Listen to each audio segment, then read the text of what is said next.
So here we are a month after our NPC conference, and we sat together as a convening committee to kind of review what our key learnings are, what kind of those things that we are still kind of thinking about a month after the podcast. And so we thought we'd just put a quick podcast together to kind of recap, go over the forms, and also talk a little bit about where we see things going from here. But to start us off, basically we want to ask that question. I'm going to start with John Van Yperen. What's the kind of big takeaway that you have? What have you been thinking about that you've pulled from the time that we had together at the NPC 2021? It's a loaded question.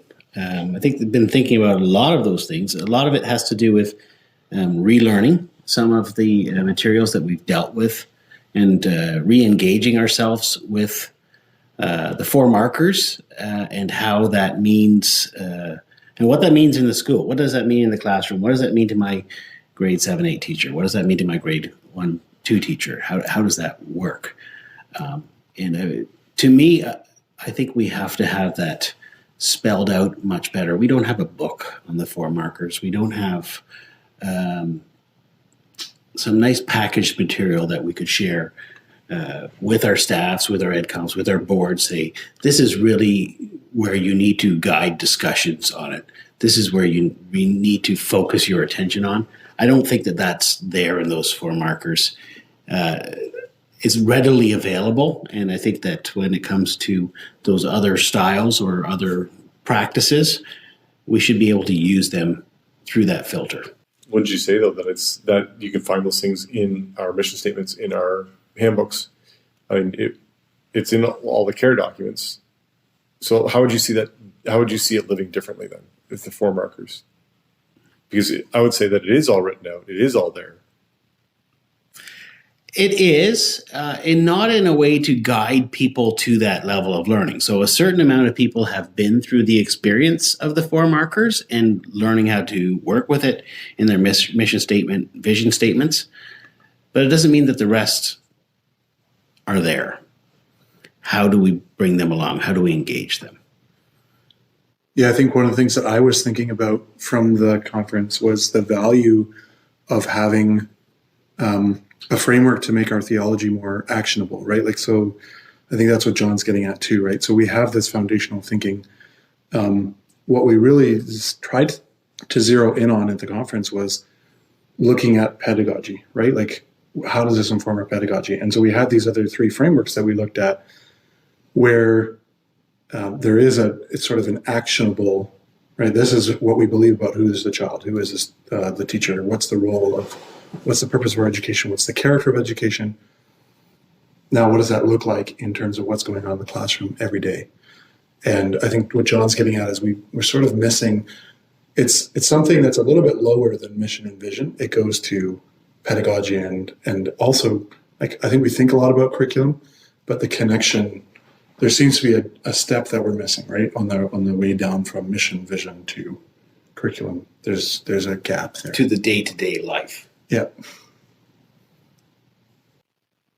So you have those foundational statements, and we've written about them, but you would say that they're not necessarily actionable inside a broader framework that we operate inside our schools. So there's nothing unifying the one thing to the other. Yeah, unifying is maybe the wrong word. It's connecting, right? It's well, connecting and unifying are fairly similar, but I think we're fairly unified in that sense, and that's where I push back against unifying. But it's the link from foundational thinking to action in the classroom. That's not clear. And so you would see a framework of some sort as the connecting factor. Is that a fair statement? I would. Yeah, I think what was clear for me at the end of the conference was that the 4 markers is not a curriculum design framework, right? There were 4 markers different than the other 3 frameworks that were presented, and it's the foundation of what we're doing. And so a curriculum design framework is a beautiful link between our mission and our vision to what we're doing in our classroom. And I was emailing with Daryl DeMoor after our conference, and he spoke about exactly that. He said that he's come to see very clearly that TFT is a way for schools to make their foundational positions come alive. I have no doubt that TFT can be the vehicle for the reformed markers to come alive within the school, to transition from ideas to practices. So John says actionable. I think that's the same thing. And Daryl even pointed out that you could hear connections being made by Doug regarding classical education in TFT. And Daryl says that they have more and more classical schools that adopt TFT as their framework for that reason. It's just a way for ideas on paper to live in a classroom. So I like how these curriculum design frameworks can just make our mission and vision statements come alive in the classroom, engaging our students on that. So actionable is a great word. Yeah. And whether that's TFT as it's stated, or just this whole concept of there's these core practices that we want to see moving from our foundation and our mission statements into our classrooms, right? I'm not sure I'm sold on every single TFT through line, but what I love is the concept of a through line, because it's what goes through your curriculum from the bottom to the top. I think it's a connection to approach. That's what we're looking at. How are you going to approach this in your classroom? And I think that we need to work on connection. Yeah, and we've had that. We had the discussion. The people listening weren't there, but we've had that discussion with Dr. Van Halen just a little while ago, and the concept that the work that she had her teachers college class do, translating the through lines from nouns into verbs. Right, these are actionable. So, and then how does that look, and what does that look like? And I'm still not sure that that's the answer, but I think that that's the work that we should be looking at going forward. But John, Winnie, what was your if you were to say, okay, this is the thing that's kind of been with me now for the last month, what would that be for you? Yeah, I think I've been thinking a lot about the question that we asked about the character of education. I think it was a challenge for our podcast guests to really think about character of education, that we weren't even sure going into it, what exactly do we mean? We had to think about that. We talked about the character of education. And I guess it's sort of been a problem on my mind. What is the character of education? And I think that signifies to me that we have to do a little bit more thinking there. And when I was thinking about it at the conference, I was thinking in terms of a metaphor. What would be a metaphor for character of education? What do we liken education to? Yeah, the manure spreader that Jason brought up may not be the best metaphor of all time. But for example, David Smith's book was one that we read going into it, and he talked about the kind of space that you create. And he talked about hospitality, right? That teachers have to have hospitality, that they could consider their pedagogy through a lens of hospitality, right? That what kind of a space do you create for people to learn? And a couple of the metaphors that stuck out really strongly for me from our conversations at the conference were cultivating. I mentioned that when I did the wrap up. The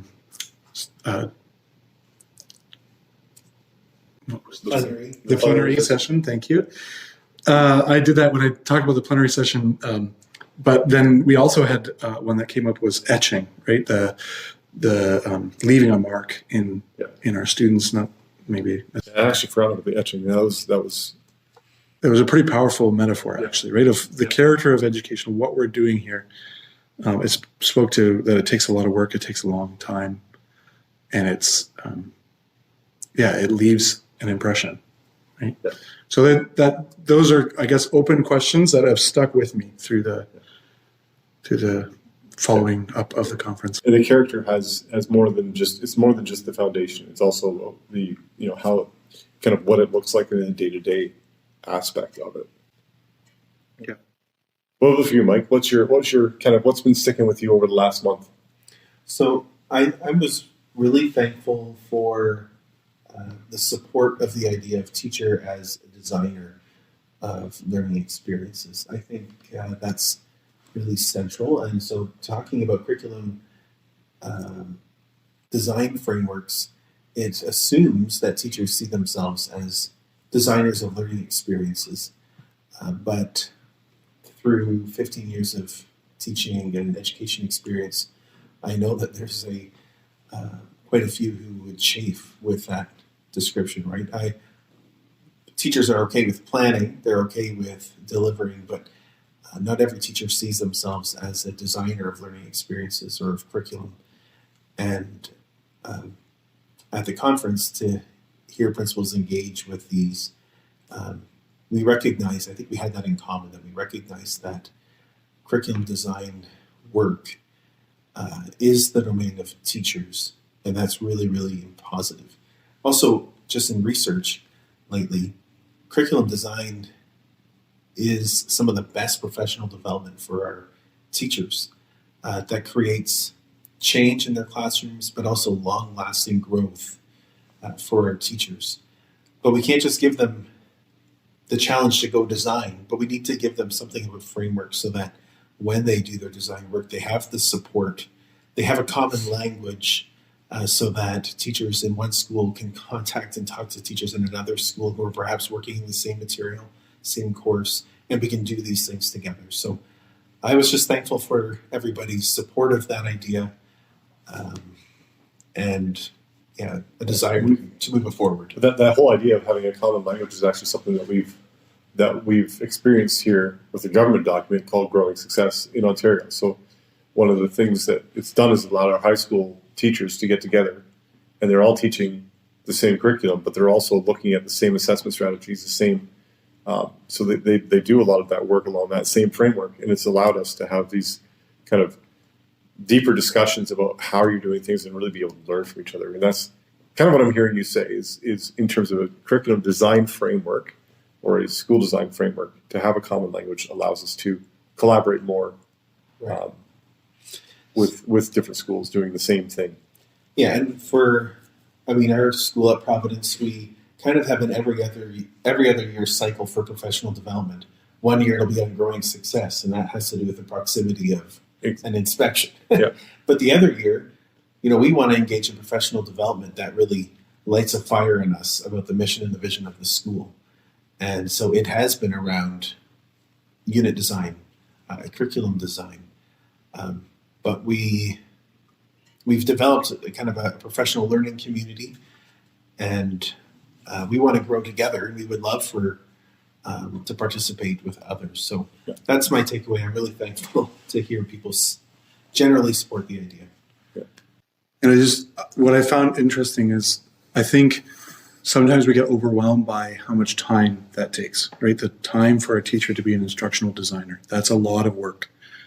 But what we found from all the frameworks or through the conversation as well is that nobody just gets these things like that, right? Like it doesn't just fall from the sky, or it's not something that you hear it today and tomorrow you are implementing it as an ace in your classroom. It takes time, it takes practice. It's hard work. It's hard work. And you got to create time and space for that and give each other support through that. And working together with a network of schools around that is kind of a really neat and exciting idea, I think. So Growing Success was implemented in 2010.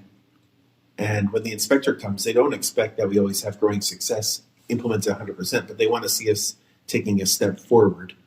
And I would see this work similarly, right? That if we start something in 2022, that in 2032, right, are we still taking steps further along that road, right?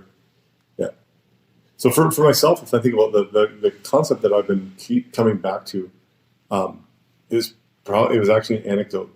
I think from Doug, where he talked about he asked the question of parents, "What's your deep hope for your student?" Or was it Doug, or was it? I'm going to explain that as Daryl. Daryl, sorry, it was whoever it was. That idea of deep hope and to talk with parents about what's your deep hope for your child coming in gives me actually as a principal, sometimes in some pretty delicate situations, a real foundational statement, because your deep hope is not them getting an A in math. Like algebra doesn't matter when it comes to deep hope. What matters is the character of the child. What matters is the fact that they get their diploma in general, or it goes beyond a simple academic endeavor. And that's we talked about all kinds of really good stuff, but that's, if I think about the one thing that I keep coming back to is just the brilliance of that question. And I don't know always what the answer is, because I think the answer differs with the parent and with the child and with the situation. But to remember that our foundation of our schools came from a deep hope that our founding fathers had, and that deep hope was that we would continue to raise children to the best of our ability in the fear of the Lord. That was their deep hope, and the schools are part of that deep hope. So to me, like I like the frameworks. I love the learning, but it always comes back to our purpose. What is our purpose here? Because I think that there's multiple roads to that purpose. But it's remembering that we actually have that purpose, and don't get lost in these different frameworks, because frameworks are not purpose. Mm-hmm. Right? They may be an avenue to get to that purpose. Yeah. Right? And that's that connecting aspect. Yeah. Of it. Yeah, I thought there were a lot of really great questions that we asked in terms of at the conference, and that was, we may have not been able to answer them all satisfactorily. Actually, as a matter of fact, I don't think we answered any of them really satisfactorily. No. But that came out in the evaluation. Yeah, but the questions that were asked really allowed us to access some important things for our thinking at the conference. And that one, I really like, Jay, how at the conference you sort of off the cuff mashed the deep hope for our students. So we're thinking about, when we were structuring the conference, we're thinking about, okay, we're going to have people talk about who is the learner, who's the teacher, right? That kind of stuff. And then off the cuff, when we're introducing one of the sessions, Jay says, talk about the purpose of education and who is the learner, like what is your deep hope for the learner? Kind of combine them. And that actually, when I look now at the work that was done, that produced some really good thinking about connecting the purpose of education with remembering who is the learner. Yeah. Thanks. It's amazing to get something great sometimes. Every once in a while you get a compliment. And those flashes of brilliance work out. Unlike the manure spreader, which didn't work out so well. I thought it was brilliant, but no, that's good. But talking about those evaluations, I think part of what we want to do here today too is to kind of review. Okay, so what did we as organizers learn from the evaluation? So we can also speak to maybe the next NPC organizers and say, okay, this is kind of what we learned and how we go. And Mike, you're the guy on this one. Yeah. So I think on the evaluation, what we saw first of all is that people were highly engaged with the topic. That they overwhelmingly thought that this was a really important topic, and that the topic was really helpful for them in their role as a principal and shapers of professional practice in their school. People appreciated the podcasts and the panel discussion as a great way to engage with a variety of ideas. And so that engagement levels are really high by the time we got to the conference. And we did receive quite a bit of feedback that talked about a lack of time for the next steps, or even perhaps to tell us what was the point of what we did after Leonard's presentation, of engaging with those 4 questions. And I think for us as organizers, we had a clear idea that we want the idea of this conference to go beyond the conference. We wanted it to be planting a seed for future work, for cultivating teacher professional growth. But maybe that wasn't clear at the end. At the plenary discussion, that did become more clear. But we didn't give enough time to actually do that. So maybe for the rest, talking about the evaluation, at the end of the evaluation form, we asked, would you be interested in seeing the topic of this conference moving forward? And 96% of respondents said yes or maybe, that there's value to keep moving. which I think was great. And we asked a variety of different ways. How would you like to see this move forward? About 40% said, yeah, we would see this as the topic of the conference for the next National Principals Conference. 50% said, let's task this to CARE or to the RCDC. 30% said this actually deserves its own task force. So 0% said we should spend 6 weeks of our summer on this. We weren't that committed. No. I'm not sure that was an option, but somebody could have wrote it down later on. Yeah, we have to talk to Stephen Levy if it'd get us all really, really excited to commit 6 weeks of our summer to it. Yeah. I'm not going to talk about that because I have given 6 weeks of my summer to this, but Yeah, but you were at home for COVID anyway, so that doesn't really count, Mike. for 6 weeks home for COVID. Yeah. We did talk about collaborating with the Teachers Convention Committee, and that was about 40%. 60% of respondents said we should review or refresh the reformed markers. So for me to see that that one was first, people said, the most people said we need to spend time with that was, I think, important. Yeah, and then also that concept of is there a fifth, right? Like, are the 4 markers complete as they stand, or Is that enough? Is there enough? Yeah, because we just asked the question, and there was lots of talk about it, but we didn't hear a whole ton of talk about what is the weakness of the reform markers that we see, and maybe we just want to spend time with them so that they become a foundation for whatever future work that's there. I personally think that there's room for a 5th marker on a topic similar to a kingdom vision, right? What's the point?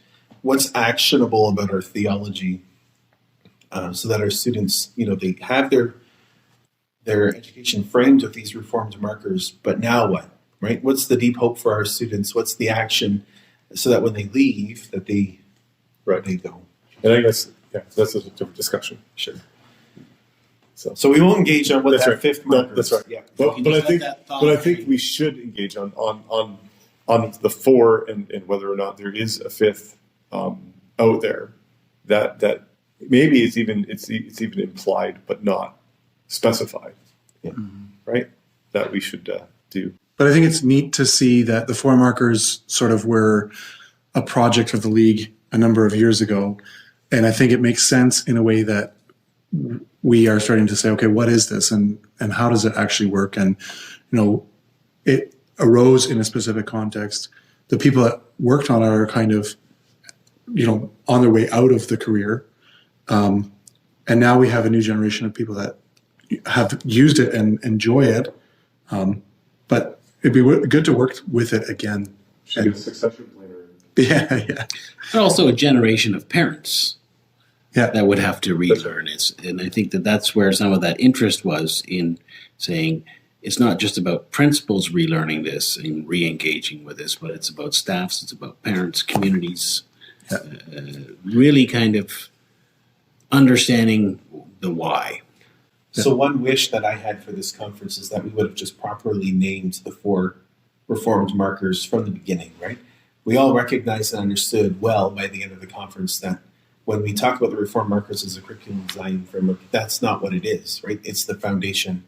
And, as a committee, we talked about, if we could do this conference again, maybe what we would have done is to engage the other 3 frameworks and say, how do we apply the reform markers? How do they fit inside these frameworks? To also even allow us to evaluate which completed framework, I guess is one way to say it, is the best fit for our foundational statement. Yeah. Mm-hmm. And there again, there's lots of discussion about should they be called markers. When I publish the league newsletter, I call them the hallmarks of Reformed education. That's another term that has been thrown around. And right, so the words that we're using to think about them help us to think about what they actually function and do.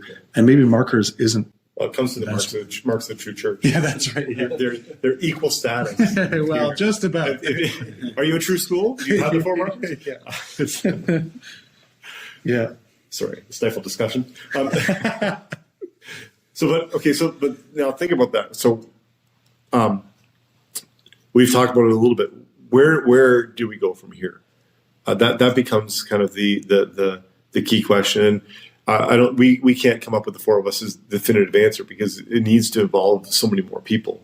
But what are our thoughts in terms of, how do we actually move this forward so that it doesn't become kind of a one and done type of conference? That I think we've started something, we've done some really good work, we've hit some foundational statements. I think we didn't, like the conference for us, as we kind of reflect on it, wasn't a grand slam. It wasn't everything that we hoped it would be. But that doesn't mean that there wasn't good work there that we can move things forward. So what would it, for you, John, Neepern, what would it be for you? What do you see? How do you see us moving forward? What's the best road? Yeah, I guess it's multi-pronged. I think there's a lot of work that can be done. I think that what you've said earlier, the ability to grab, say, 4 markers with any framework and be able to engage it and to have the ability to do it quite naturally, that would be good. So to me, getting a much better package as far as it goes, and that goes right back to what I said at the beginning, getting a better package together for the 4 markers. And how we do that, I don't know. I think that's something that we have to look at the league level, at higher levels. Say, do we want to task force this? Or do we need to flesh it out more as principles? So those are the two kind of ideas I'm juggling. What do you think, Mike? So I think that there's something instructive for us from the group that put together the Christian Deeper Learning Conference. And maybe that's not something that everybody who's listening is familiar with, right? But there was a group of educators who were getting together from different regions across North America. Some Ontario folks, some British Columbia folks, some Iowa folk, some Boston folk. And they came together and they realized we're all Christian educators. We're all trying to do something, and it's similar, but it's a little bit different in all these different contexts. How can we support each other and grow together? And that, to me, sounds a lot like our league. We have similar ideas, but we could support each other and do something. So the first thing that they did was to put together a document that says, this is what we believe. It's kind of identifying, here's the problem that we're trying to solve, or here's the growth project that we can do together. And they put in that document, they also give some foundational statements as to this is what we believe and this is how we can frame. And once they had that document together, then they created a conference that meets every single year and it supports that framework. So to me, if we have this common foundation, if we put together that kind of a document and we put together principles that would guide our work, and then providing professional development around it so that it grows in our schools over the long term. So it focuses inside our teachers' conventions, it focuses inside our NPCs.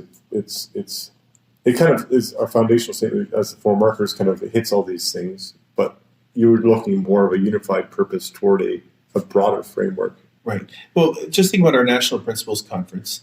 We, in 2019, at our OPA meeting, we said, who wants to be on the committee for the next NPC? And what should and then when this committee got together, then our first meeting was, what should the topic be? Wouldn't it have been better if we as a group of schools say, here are common things that we're working towards, and our conferences, whether it's the Teachers Convention or the Principals Conference, supports the general project that we're working towards? Because NPC, Planning Committee for Life. Well, because the research about professional development says that singular, one-stop, or drive-by professional development sessions don't have huge impact.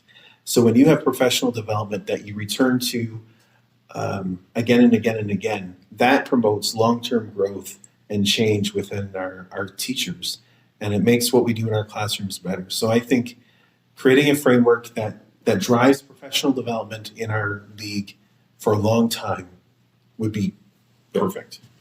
John, I think so. You still have to have that group that puts the original document together. And I think with throwing around the term the league a lot, I really like that NPC involves schools across Canada that share a similar character and vision and purpose. And so I really like the idea of convening people from all these schools, and maybe it's a task force of people that self-nominate or that others nominate. But I think there's room for us all to work together on this, and it would be a huge value for us as reform schools to even build our community sort of around this in ways that haven't happened in the past. So, yeah, I think there's, like John started off by saying, there's 10 years of work that could come out of the conference. There's a lot of different avenues that we can go, and there's a lot of exciting opportunities that arise from the conference. So in that sense, I'm really happy with what happened there. Yeah, that's good. Yeah, that's for me too. It's moving forward. I think we've done a lot of good groundwork, but it always comes down to me time, right? So it's not only convincing ourselves that this is good work, but we also then have to convince our boards to give us the time that we need in order to do this good work. And I think it's it may be worth our time for even if this committee with the next NPC committee as a starting point, then to say, okay, so is there something that we can do in the midst of this, in the middle of this, that we can actually drive together Ontario and the West, which sounds very Balkan. Right? But as cross schools across our country and into the States, that we can actually start planning together some common purposes. So that we actually do have sustainability in this planning stage that we can also spread into our yearly conferences in our weekly and monthly PD going forward. It's a big vision, and you're asking people who have lots on the go already to do a little bit more, but I think it's definitely worthwhile, because I go back to what's our deep hope, not just for our students, but for our schools and our school societies.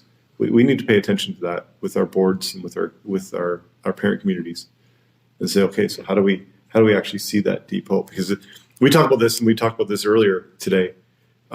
We have to remember also in all this planning that we are not CEOs of our schools. We are covenantal parental schools. And so inside this conversation too, we cannot forget the role that parents have, because they're why we're here. If it wasn't for parents having children, we'd have no jobs. So, and then parents would have children anyways, without us having jobs, but they wouldn't want to send them to our schools, right? So that's why that deep hope conversation is so important, right? I think so.